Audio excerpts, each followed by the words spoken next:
Am semnat actele de divorț în tăcere, într-o dimineață lipsită de dramatism, într-un birou prea luminos pentru ceva atât de definitiv. Aveam 62 de ani atunci, iar mâinile mele, deși ușor tremurânde, nu trădau nimic din furtuna care se așezase de luni întregi în mine. El stătea vis-a-vis, drept, sigur pe el, cu acea expresie de om care crede că a scăpat ieftin. Nici nu m-a privit când avocatul a împins documentele spre mine. Doar a oftat scurt, ca și cum totul ar fi fost o formalitate obositoare, un obstacol minor între el și viața nouă pe care o plănuia deja în detaliu. Am luat stiloul și în timp ce îmi scriam numele complet, mi-am dat seama că nu mai simțeam furie, nici teamă, nici dorința de a-l confrunta. Simțeam doar o liniște densă, grea, aceeași liniște pe care o simți când înțelegi că ceva s-a terminat, nu pentru că ai pierdut, ci pentru că nu mai ești dispusă să plătești prețul. Avocatul lui a zâmbit politicos, iar al meu m-a privit scurt, ca și cum ar fi vrut să se asigure că sunt sigură. Am înclinat ușor capul. Eram mai sigură decât fusesem vreodată în ultimii 30 de ani. Soțul meu a semnat rapid, fără ezitare, cu o mână sigură, obișnuită să aprobe cheltuieli mari și decizii luate pe spatele meu. Când a terminat, a împins hârtia înapoi și pentru prima dată în acea dimineață mi-a aruncat o privire scurtă, evaluatoare, aproape miloasă. A spus ceva banal, de genul, e mai bine așa pentru amândoi, dar cuvintele lui au sunat goale, mecanice. Nu l-am contrazis, nu l-am întrebat nimic, nu i-am reproșat nimic. Tăcerea mea l-a liniștit, puteam vedea asta clar. Pentru el, tăcerea mea însemna capitulare. Când am ieșit din birou, m-a salutat rece și a plecat grăbit, cu telefonul deja lipit de ureche, probabil către ea. Am rămas câteva secunde pe hol, privind ușa închisă, și m-a surprins faptul că nu simțeam nevoia să plâng. Lacrimile veniseră cu mult timp înainte, nopți întregi în care mă întrebam unde greșisem, de ce devenisem invizibilă, de ce sacrificiile mele păreau să nu mai conteze. Acum nu mai era loc pentru asta. În locul durerii era o claritate tăioasă, o conștientizare lentă, dar definitivă, că el pleca din viața mea convins că a câștigat totul, fără să-și dea seama că nu văzuse niciodată imaginea completă. În drum spre casă, în mașină, mi-am amintit prima noastră locuință, mică, înghesuită, cumpărată cu economiile mele și cu promisiunile lui. Mi-am amintit cum, de-a lungul anilor, am devenit eu cea care ținea lucrurile în mișcare, cea care rezolva, calcula, susținea, în timp ce el se obișnuia să creadă că totul îi se cuvine.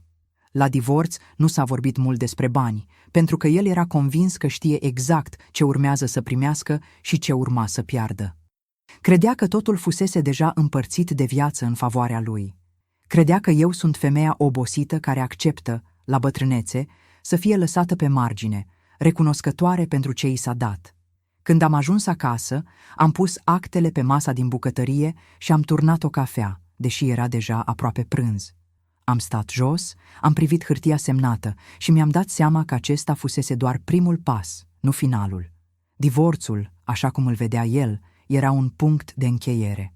Pentru mine, era începutul unei mișcări tăcute, calculate, pe care o pregătisem fără să-mi dau seama de ani întregi. Faptul că am semnat fără scandal, fără lacrimi, fără amenințări, l-a făcut să creadă că sunt slabă. Nu știa că tăcerea mea nu era resemnare, ci control. Nu știa că liniștea aceea din biroul avocatului avea să se transforme, în timp, într-un zgomot imposibil de ignorat pentru el. În acea zi, după ce am strâns actele și am stins lumina din bucătărie, am înțeles un lucru simplu. El plecase convins că mi-a luat totul, când, de fapt, abia atunci urma să afle cât de puțin știa despre mine și despre ceea ce ținea cu adevărat în picioare viața pe care era pe punctul să o celebreze. Abia după ce liniștea divorțului s-a așezat peste mine, am început să văd clar, ca printr-un geam curățat după ani de praf, întreaga arhitectură a vieții noastre comune și rolul meu real în ea. Stăteam la masa din sufragerie, cu dosarele vechi deschise, nu din nostalgie, ci dintr-o nevoie aproape matematică de a-mi reaminti faptele, cifrele, deciziile concrete care ne aduseseră acolo unde ajunseserăm. Pentru că, deși el plecase convins că a fost motorul succesului nostru, adevărul era că eu fusesem fundația, cea invizibilă, dar fără de care totul s-ar fi prăbușit. Cu 34 de ani în urmă, când el își schimba locurile de muncă cu entuziasmul unui om care credea că lumea îi datorează șanse nelimitate, eu eram cea care rămânea constantă, cea care economisea, calcula, plătea la timp, investea prudent și tăcea atunci când era mai ușor să reproșeze. Am fost femeia care a acoperit primele rate ale casei, când afacerea lui, temporar, nu mergea. Femeia care a vândut bijuterii moștenite pentru a-l scoate dintr-un împrumut prost gândit. Femeia care a semnat documente fără să-și treacă numele la vedere, pentru ca orgoliul lui să nu fie rănit. Ani la rând am fost eu cea care a gestionat conturile, nu pentru că el nu ar fi putut, ci pentru că nu voia. Banii erau pentru el un rezultat, nu o responsabilitate, iar această diferență subtilă ne-a definit întreaga căsnicie. Eu știam exact câți bani intrau și câți ieșeau, ce investiții erau sigure și ce riscuri trebuiau evitate, ce taxe trebuiau plătite și ce fonduri trebuiau puse deoparte pentru vremuri grele. El știa doar că nivelul de trai creștea, că vacanțele deveneau mai luxoase, că mașinile se schimbau regulat și că, indiferent de capriciile lui, exista mereu o plasă de siguranță. Acea plasă eram eu. Am renunțat la ani întregi de odihnă, la planuri personale, la ideea de a-mi construi o viață separată de rolul de soție care susține, pentru că mi-am spus că asta înseamnă loialitatea, că sacrificiul tăcut este forma matură a iubirii. Când au apărut primele semne că nu mai eram văzută, ci doar folosită, le-am ignorat cu o încăpățânare aproape periculoasă. Mi-am spus că vârsta, rutina, presiunea vieții își spun cuvântul. Între timp, eu continuam să plătesc asigurările, să reinvestesc profiturile, să negociez contracte, să păstrez relații bancare stabile, toate lucruri pe care el le considera plictisitoare, dar esențiale. Chiar și atunci când veniturile lui au crescut considerabil, structura rămânea aceeași. Banii lui intrau într-un sistem pe care eu îl controlam discret, iar el se bucura de rezultate, fără să se întrebe vreodată cum erau posibile. Nu a întrebat nici când am deschis conturi separate pentru economii pe termen lung, nici când am mutat anumite active pe numele meu, pentru că avea încredere oarbă, nu în mine, ci în ideea că femeia de lângă el nu ar îndrăzni niciodată să-și creeze o autonomie reală. Acum, privind în urmă, înțelegeam că această subestimare a fost cea mai mare greșeală a lui. În timp ce el își construia imaginea de bărbat de succes, eu construiam stabilitatea reală, aceea care nu se vede la suprafață, dar care decide cine cade și cine rămâne în picioare când apar fisurile. Am plătit școli, am susținut rude, am acoperit eșecuri, am transformat crizele în pauze temporare, totul cu o răbdare care, în timp, s-a transformat într-o forță rece. Divorțul semnat în tăcere nu a șters aceste fapte. Din contră, le-a scos la lumină pentru mine, într-un mod dureros, dar eliberator. Mi-am dat seama că nu pierdusem un soț, ci o povară care îmi fusese prezentată ani de zile drept parteneriat. În acele zile de după divorț nu m-am simțit săracă, nici abandonată, așa cum probabil sperase sau presupusese el. M-am simțit pentru prima dată proprietara reală a propriei mele vieți și a propriilor mele decizii. Tot ceea ce susținusem în umbră nu dispăruse odată cu semnătura de pe actele de divorț. Era încă acolo, solid, bine ancorat, așteptând doar un singur lucru, momentul în care aveam să decid cui îi mai aparține accesul la el și cui nu. Iar această decizie, deși încă nerostită, începea deja să prindă contur în mine, cu o claritate care nu mai putea fi ignorată. Nu a fost nevoie de investigații complicate sau de confruntări dramatice ca să aflu adevărul, pentru că el nu a făcut niciun efort să-l ascundă. După divorț, comportamentul lui s-a schimbat subtil, dar suficient cât să devină evident că nu mai simțea nicio obligație față de discreție sau respect. Primele semne au venit din lucruri mărunte, aparent nevinovate. Mesaje trimise din greșeală la ore târzii, apeluri scurte întrerupte brusc, un aer grăbit și satisfăcut atunci când își strângea lucrurile rămase prin casă. Apoi au început să apară zvonurile, acele șoapte sociale care ajung la tine chiar și atunci când nu le cauți, spuse de vecini, de cunoștințe comune, de oameni care se simt brusc obligați să te pregătească. La început, m-am prefăcut că nu aud. Nu pentru că nu m-ar fi durut, ci pentru că în mine se instala deja o detașare rece, aceea a cuiva care nu mai are nimic de demonstrat.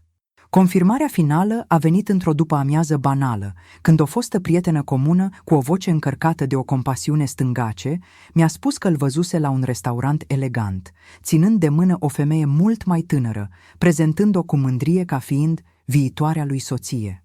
Tonul cuvintelor ei era aproape scandalizat, dar eu am simțit doar o liniște ciudată, ca și cum o piesă lipsă se așezase la locul ei. Nu m-a surprins ideea trădării, ci lipsa totală de reținere. Faptul că nu a așteptat, că nu a simțit nevoia să păstreze aparențele, că a transformat ruptura noastră într-un spectacol public, ca și cum umilința mea ar fi fost un detaliu neimportant într-o poveste care, în mintea lui, îi aparținea exclusiv. În zilele care au urmat, realitatea a devenit tot mai vizibilă. Fotografiile au început să circule, întâi discret, apoi fără nicio jenă. Evenimente mondene, petreceri, vacanțe scurte, toate afișate cu o ostentație care trăda nu iubirea, ci dorința de validare. Era ca și cum fiecare apariție publică cu ea era menită să demonstreze ceva, nu mie, ci lumii. Oamenii mă priveau cu un amestec de milă și curiozitate, așteptând o reacție, o explozie, un scandal. Dar reacția mea a fost absența oricărei reacții. Am continuat să-mi trăiesc zilele cu o normalitate calculată, să merg la cumpărături, să-mi beau cafeaua dimineața, să-mi rezolv treburile, în timp ce în interiorul meu se producea o clarificare definitivă. Umilința nu mai era o rană deschisă, ci un semnal. Un semnal că linia fusese nu doar trecută, ci ștearsă complet. Cea mai dureroasă parte nu a fost existența amantei, ci modul în care ea a fost integrată fără ezitare într-un spațiu care fusese construit, în mare parte, de mine. Restaurantele frecventate ani la rând, cercurile sociale în care eu îl introdusesem, vacanțele în locuri plătite din economiile mele, toate deveniseră fundalul noii lui povești. Era o formă de ștergere simbolică, o încercare de a rescrie trecutul fără să recunoască vreodată contribuția mea. Și totuși, în această expunere fără rușine, exista o greșeală fundamentală. El confunda tăcerea mea cu acceptarea și demnitatea mea cu slăbiciunea. Nu înțelegea că fiecare apariție a lui cu ea, fiecare gest ostentativ, nu făcea decât să-mi întărească decizia interioară, aceea care se formase deja cu mult înainte de divorț. Într-o seară, când am primit invitația oficială la un eveniment caritabil unde urmau să apară împreună, am simțit pentru prima dată o scurtă înțepătură de furie. Nu pentru că m-ar fi rănit prezența lor, ci pentru că invitația era o formă de provocare. Era mesajul lui nerostit: privește-mă, sunt fericit, am câștigat, iar tu ai rămas în urmă. Am lăsat invitația pe masă și am zâmbit amar, pentru că, în acel moment, am realizat cât de puțin mă cunoștea. Nu știa că spectacolul pe care îl construia cu atâta grijă era susținut de structuri pe care eu încă le controlam. Nu știa că această umilință publică nu mă micșora, ci mă elibera de ultima urmă de atașament. Trădarea lui, afișată fără rușine, nu a fost sfârșitul poveștii mele, ci punctul exact în care am încetat definitiv să-l mai protejez, chiar și în tăcere. În acele zile, fără să-i spun nimic, fără să-l confrunt, fără să cer explicații, am început să înțeleg că adevărata mea putere nu stătea în a-i răspunde, ci în a decide ce urma să fac cu tot ceea ce el credea, în mod eronat, că îi aparține încă. Această conștientizare, născută din umilință, avea să devină foarte curând motorul unei acțiuni concrete, una care nu avea nevoie de cuvinte pentru a fi devastatoare. Adevărata schimbare nu a venit într-un moment dramatic, nu a fost însoțită de gesturi bruște sau declarații interioare grandioase, ci s-a strecurat încet, aproape imperceptibil, în zilele mele, ca o lumină care intră pe sub ușă înainte de răsărit. După ce trădarea lui a devenit publică și umilința a fost consumată până la capăt, am descoperit că nu mai aveam nimic de explicat nimănui, nici măcar mie. Furia, pe care o așteptasem instinctiv, nu a venit. În locul ei s-a așezat o luciditate calmă, rece, aceea a unei femei care, după 10 de ani de adaptare, încetase să mai reacționeze și începuse să observe.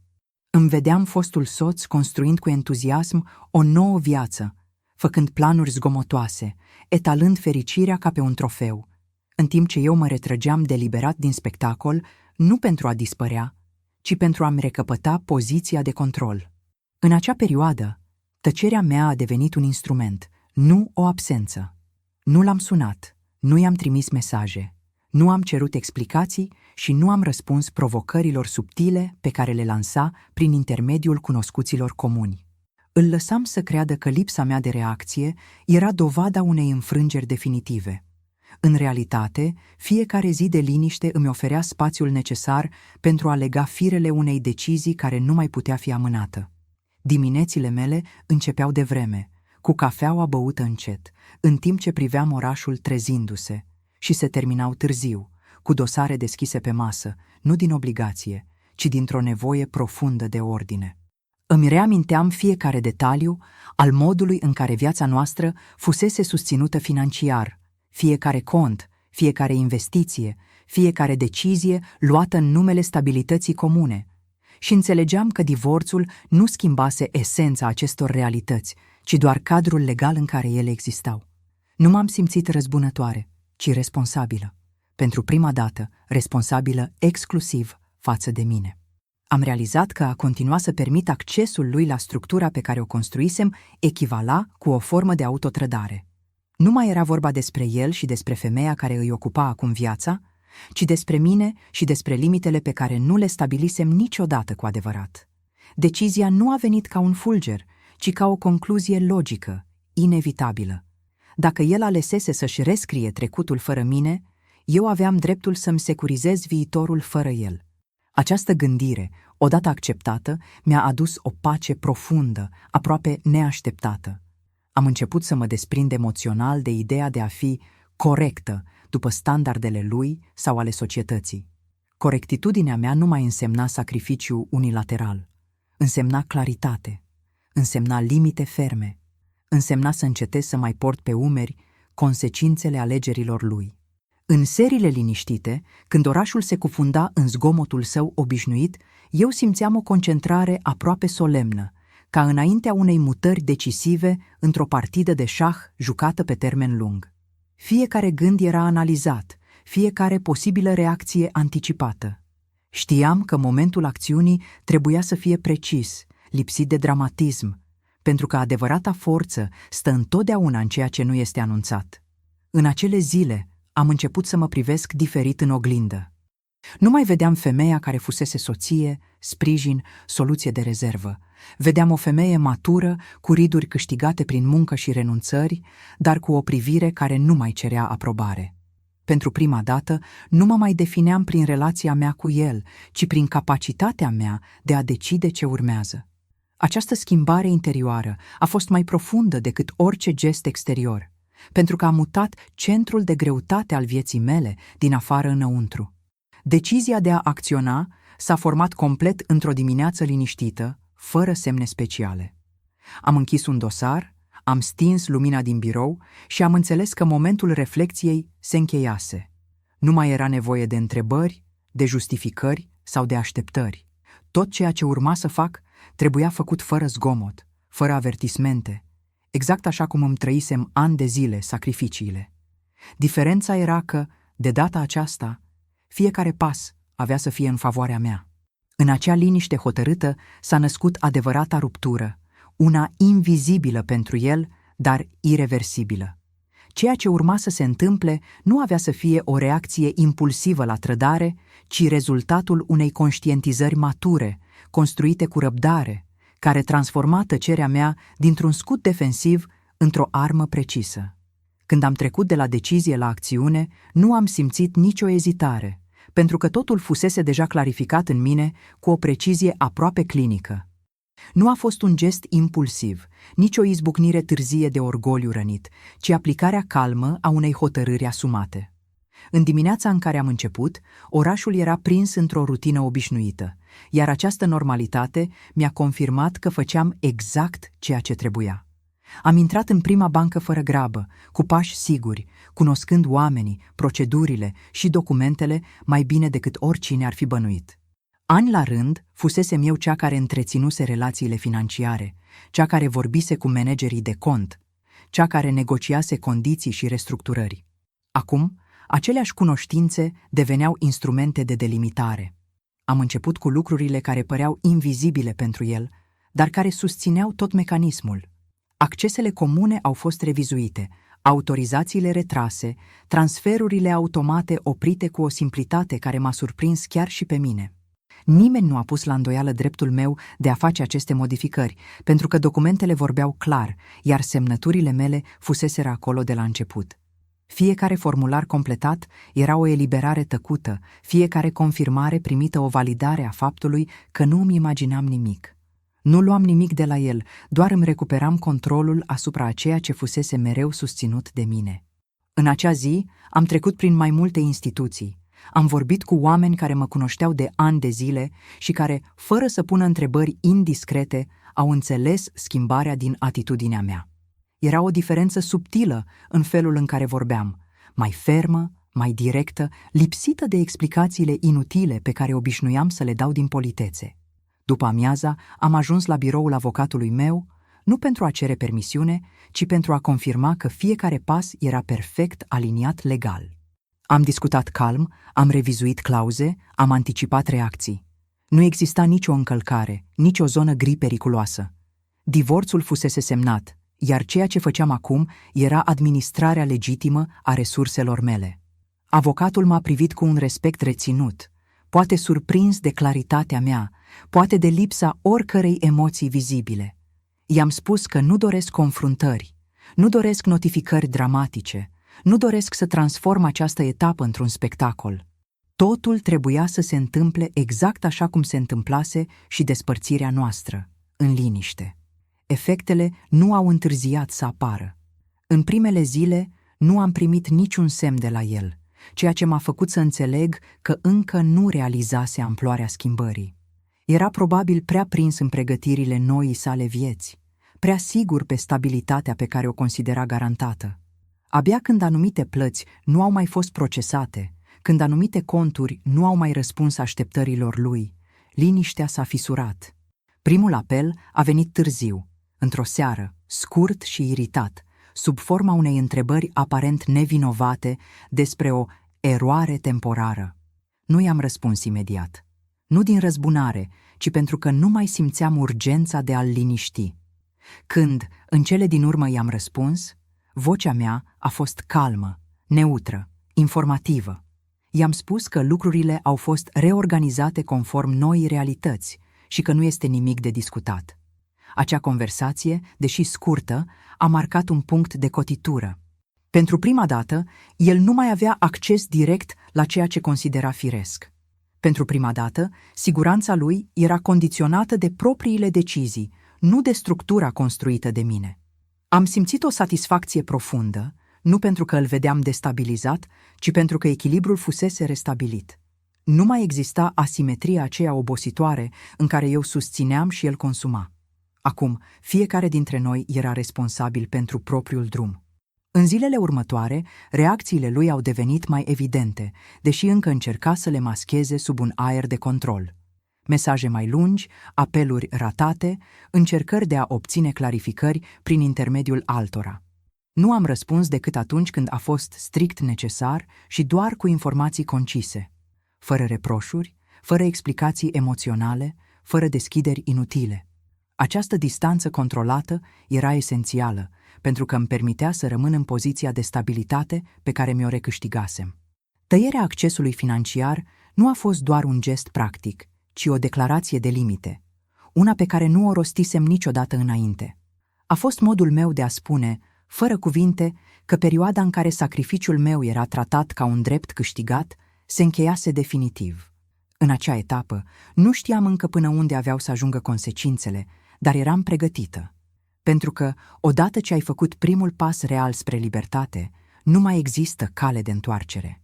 Tot ce urmează este reacția celor care nu au crezut niciodată că vei îndrăzni.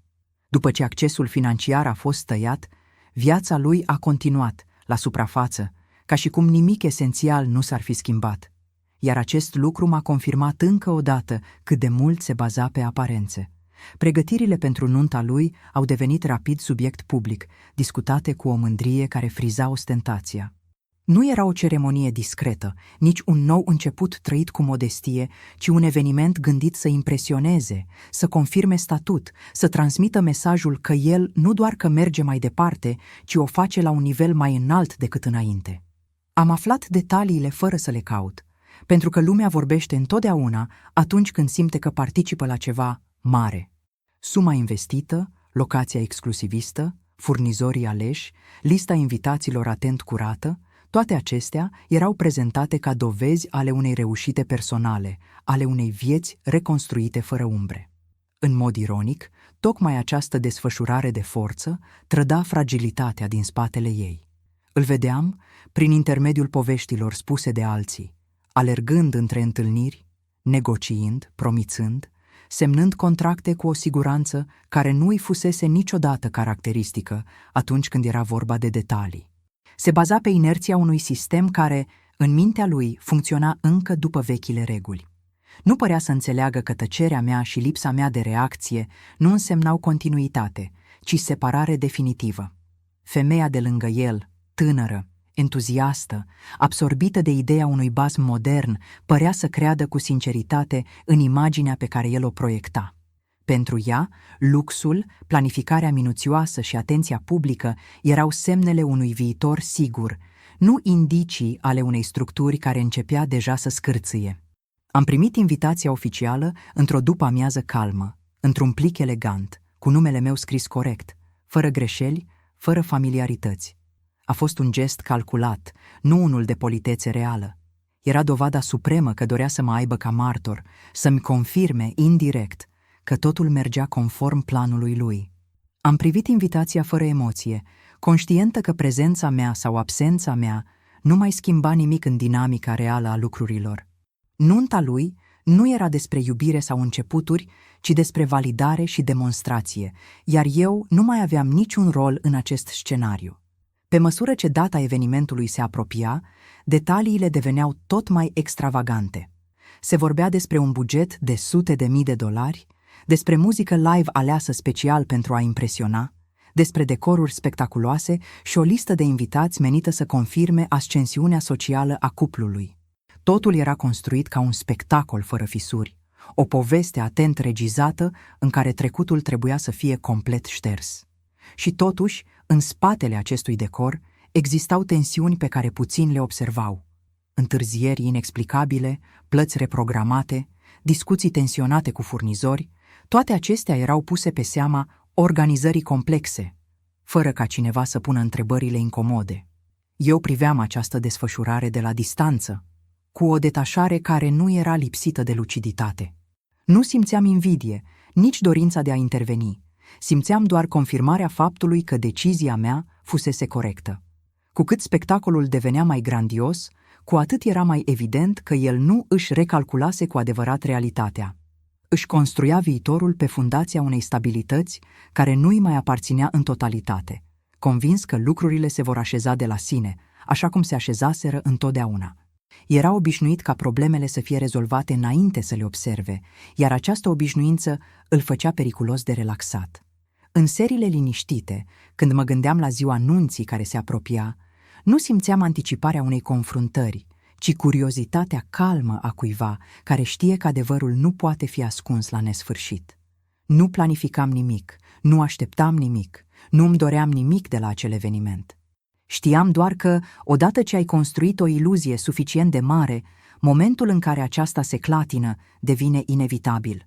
Iar el, orbit de propriul spectacol, nu vedea că liniștea mea nu era semnul unei înfrângeri, ci preludiul unei expuneri pe care nu o anticipase. Ziua nunții a sosit fără să aducă cu ea nimic din emoția pe care, în alte vremuri, aș fi asociat-o cu un astfel de eveniment.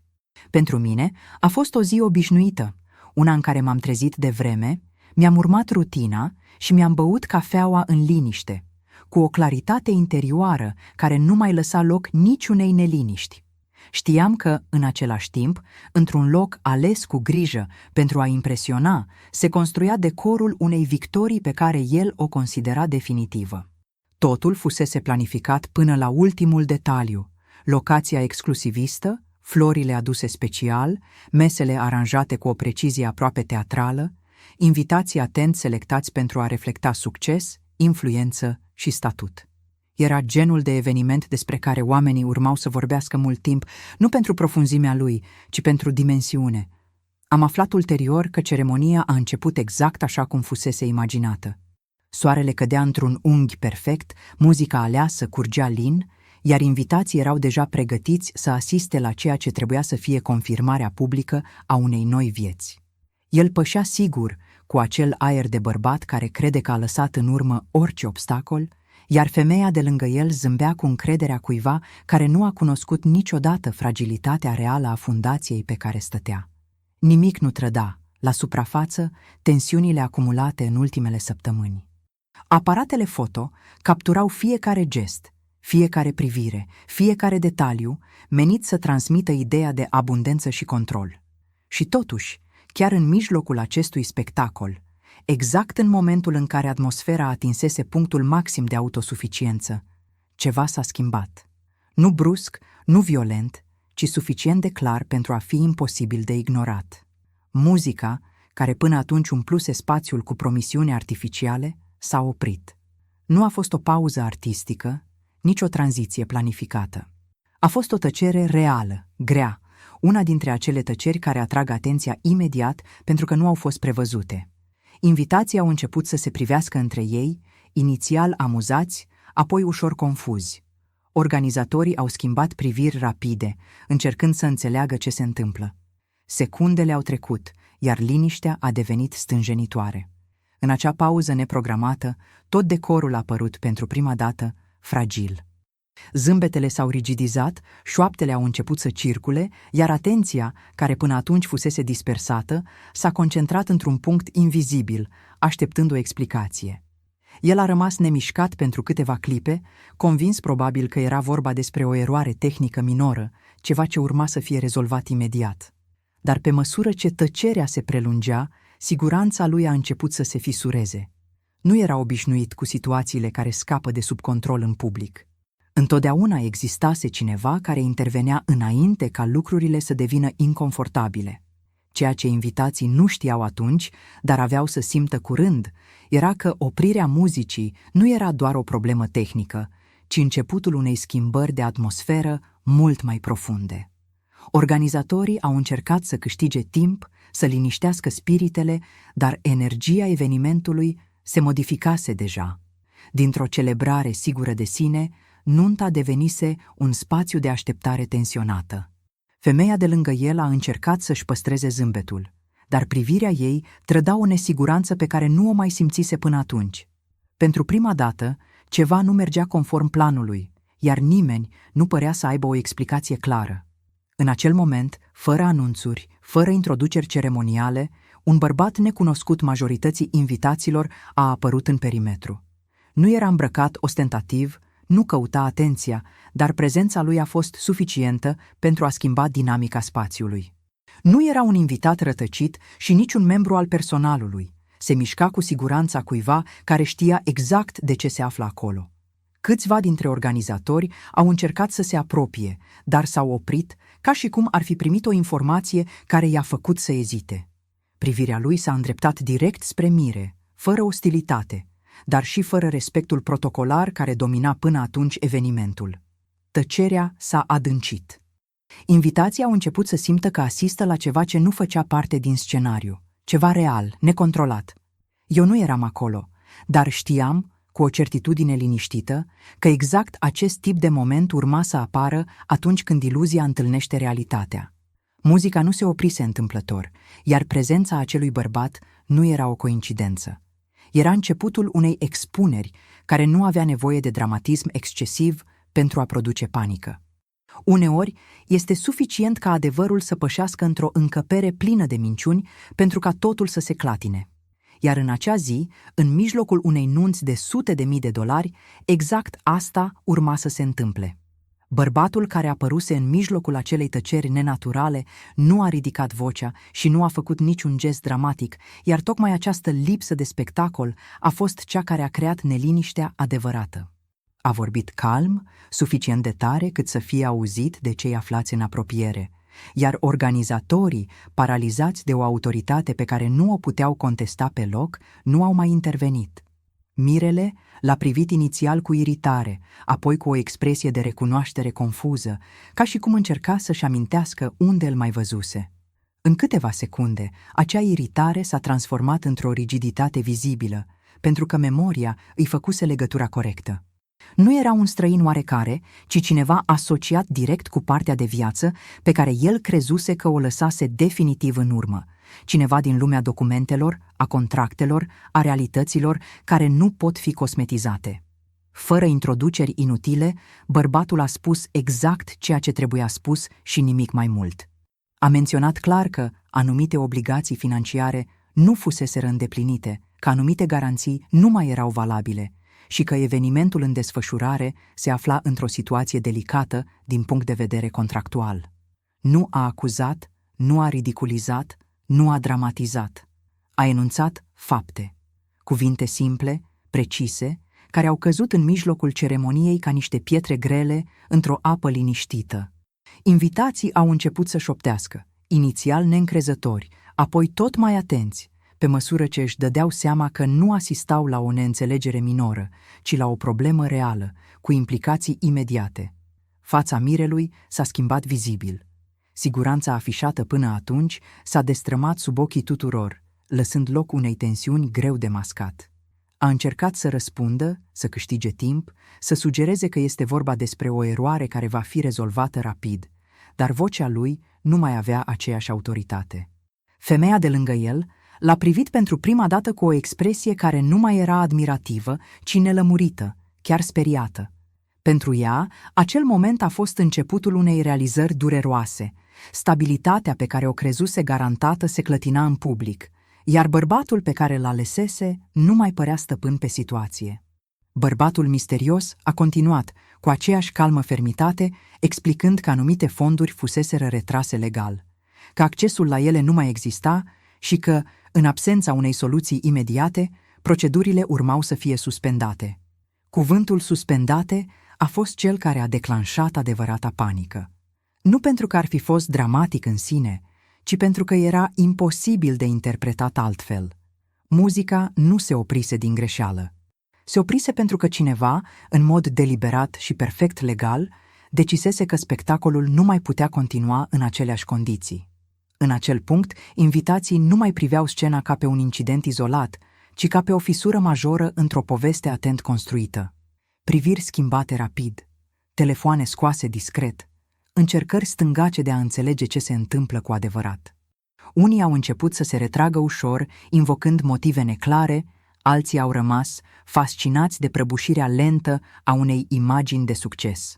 Mirele a încercat să îndepărteze bărbatul, să discute în privat, dar tocmai această dorință de a muta conversația în afara scenei a confirmat gravitatea situației. Nu mai era nimic de ascuns, pentru că adevărul fusese deja rostit. Ceea ce a urmat a fost momentul în care lucrurile au devenit imposibil de negat. Într-o replică scurtă, aproape aruncată fără intenție, mirele a spus ceva ce nu ar fi trebuit să spună niciodată, convins probabil că își justifică poziția. A menționat că se baza pe anumite resurse, că totul fusese calculat și că nu era posibil ca lucrurile să se oprească acum. Acea frază spusă sub presiune a fost suficientă pentru ca adevărul să se dezvăluie complet. Nu fusese vorba despre o viață nouă construită pe cont propriu, ci despre una clădită pe continuitatea unui sprijin pe care îl considera de la sine înțeles. Sprijinul meu. Pentru cei care știau povestea noastră, legătura s-a făcut instantaneu. Pentru ceilalți, explicațiile au venit rapid, prin șoapte și priviri sugestive. În câteva minute, imaginea mirelui de bărbat independent și de succes s-a transformat într-una mult mai fragilă, aceea a unui om care își planificase viitorul pe baza unui trecut pe care îl disprețuise. Panica nu a venit din rușine, ci din conștientizarea faptului că pierderea controlului fusese totală și publică. Eu nu eram prezentă fizic, dar ceea ce se întâmpla acolo era rezultatul direct al deciziei mele de a nu mai susține o minciună. Nu trimisesem pe nimeni să-l umilească, nu cerusem expuneri, nu planificasem un moment teatral. Totul se întâmpla pentru că realitatea, odată chemată la suprafață, nu mai poate fi amânată. Bărbatul misterios nu făcuse decât să spună adevărul pe care el refuzase să-l accepte. Iar acele cuvinte simple, rostite la momentul potrivit, au fost suficiente pentru a transforma o nuntă fastuoasă într-un spațiu al fricii și al confuziei. În acel haos controlat, în care muzica nu mai pornea și nimeni nu știa exact ce urma, un lucru devenise clar pentru toți. Povestea pe care el o spusese despre sine era incompletă, iar prețul ignorării acestui fapt se plătea acum, sub ochii unei audiențe care nu mai putea fi păcălită. După ziua aceea, pe care nu am văzut-o cu ochii mei, dar am simțit-o ca pe o vibrație care a ajuns până la mine, ceva s-a reașezat definitiv în jurul meu. Ecurile a ceea ce se întâmplase la nuntă au ajuns repede, nu sub formă de bârfă ieftină, ci ca niște relatări fragmentate, spuse cu un amestec de uimire și prudență, ca și cum oamenii nu știau exact ce au voie să creadă. Telefonul meu, care tăcuse săptămâni la rând, a început să sune din nou, dar de data aceasta, vocile de la celălalt capăt nu mai erau curioase sau compătimitoare, ci ferme, calde, aproape protectoare. Oameni care fuseseră martori tăcuți ai căsniciei mele, prieteni vechi, cunoștințe profesionale, chiar și persoane de care mă îndepărtasem în timp, simțeau nevoia să-mi spună că văd în sfârșit imaginea completă. Nu mă întrebau ce am făcut, ci dacă sunt bine, iar această diferență a fost mai importantă decât orice justificare.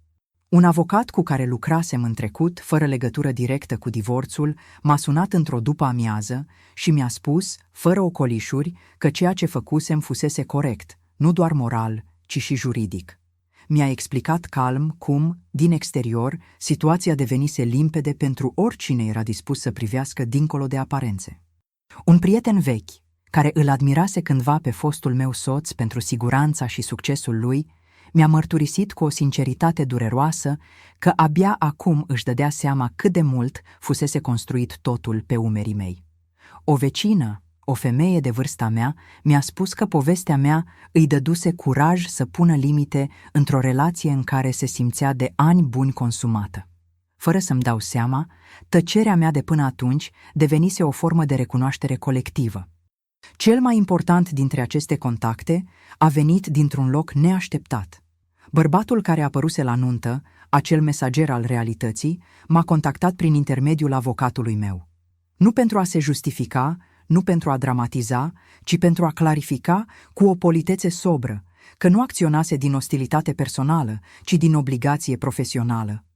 Mi-a spus că fusese pus într-o situație delicată, că încercase anterior să rezolve lucrurile discret, dar că lipsa unui răspuns realist din partea fostului meu soț îl forțase să acționeze deschis.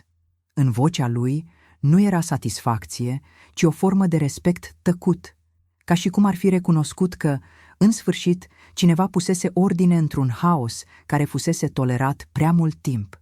Aceste alianțe nu s-au format printr-o strategie, ci natural, ca un răspuns la adevăr.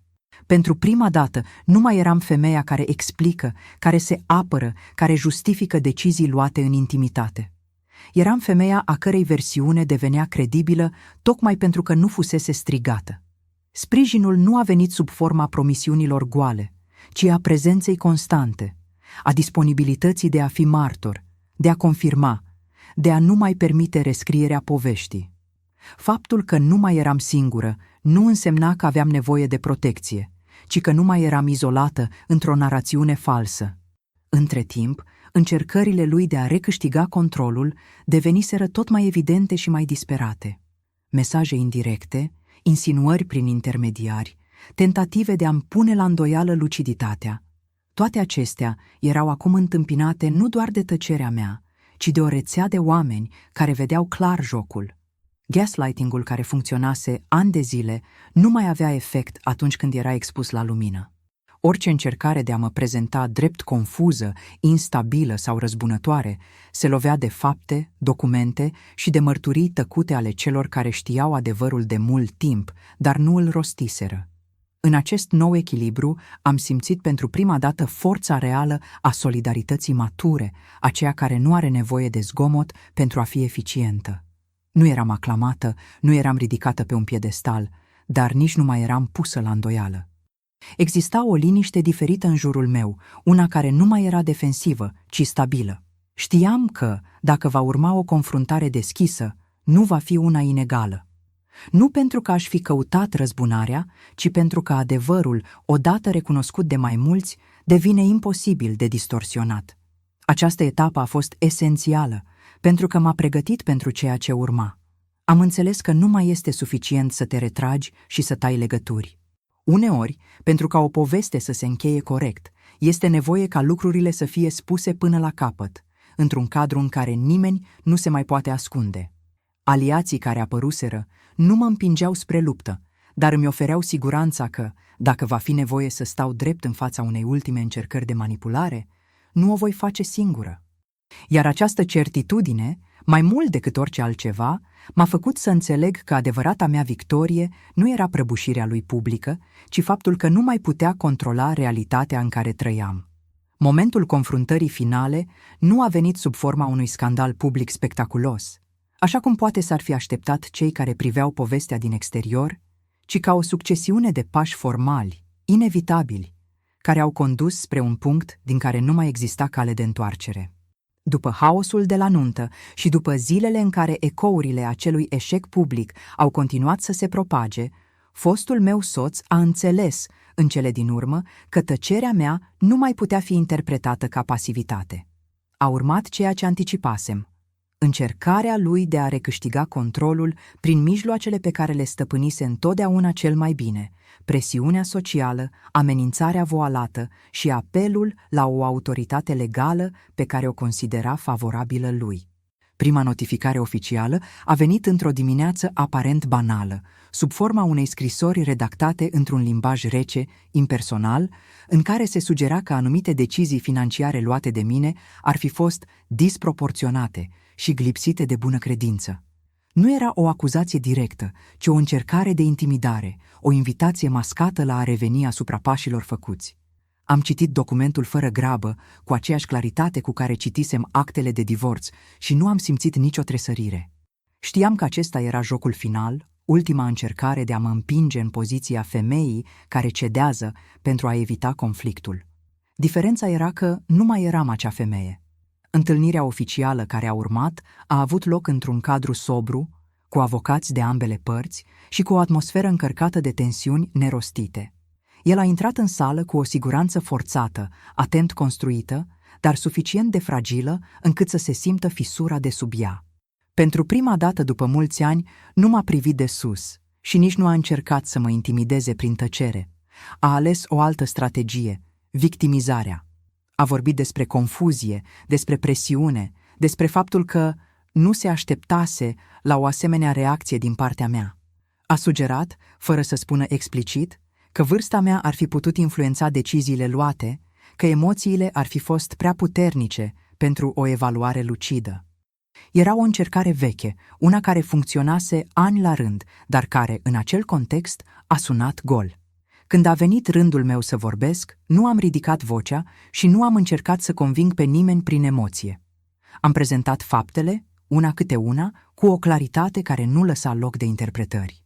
Am explicat structura financiară construită de-a lungul anilor, rolul meu documentat în administrarea resurselor, legalitatea fiecărei decizii luate după divorț. Nu am vorbit despre trădare, nici despre umilință, pentru că acestea nu mai erau relevante într-un cadru în care adevărul trebuia să fie verificabil. Am vorbit despre responsabilitate, despre limite și despre dreptul meu de a-mi proteja viitorul.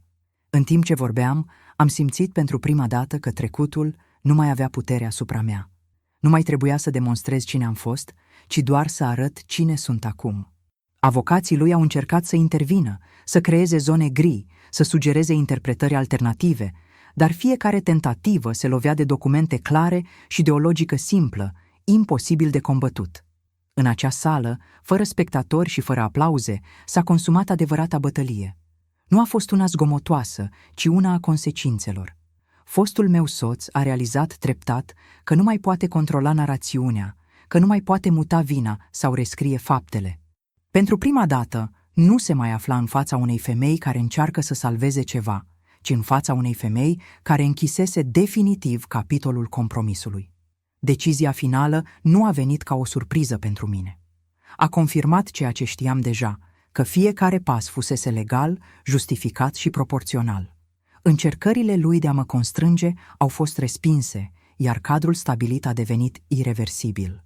Nu a fost o victorie spectaculoasă, dar a fost una solidă, recunoscută oficial, una care nu mai putea fi contestată. În acel moment am simțit nu triumf, ci un calm profund, acela care vine atunci când știi că nu mai există nimic de apărat. Când am părăsit clădirea, nu l-am privit înapoi, nu din dispreț, ci pentru că nu mai era nimic acolo pentru mine. Confruntarea se încheiase, nu doar la nivel legal, ci și emoțional. Încercarea lui de a recâștiga puterea se lovise de o realitate pe care nu o mai putea modela. Iar eu, pentru prima dată după decenii, simțeam că fiecare decizie viitoare îmi aparține în totalitate. Bătălia finală nu m-a definit prin ceea ce am pierdut, ci prin ceea ce am refuzat să mai pierd vreodată: controlul asupra propriei mele vieți.